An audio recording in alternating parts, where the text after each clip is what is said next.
You may at some point want to find statistical information to back up some of the data inside of your information product.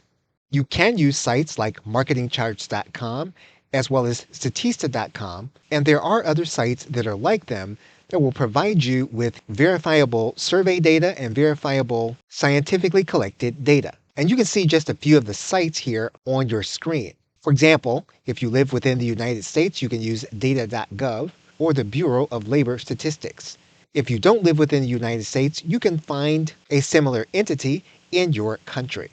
You can use the Pew Research Center, Google Trends, Kaggle, which is a Google website, the World Bank Open Data, StatCounter, and SimilarWeb.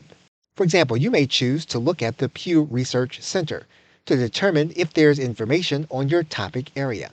And typically within Pew Research, you will find information that may be tangentially related but could be helpful in providing information to your customers. When you find an article that you want, you can print it to your hard drive, and you can print it as a PDF. It's a good idea that when you get to the stage that you do make sure that any source that you're going to be using is going to be inside of your research database of sources.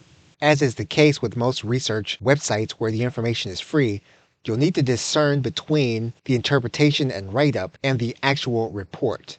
In most cases, you'll typically want both so that you can draw your own conclusions from the actual survey and report. And as you can see, this report is 232 pages. However, we're going to download this to our hard drive. Okay, so with that, thanks, and I will see you in another video.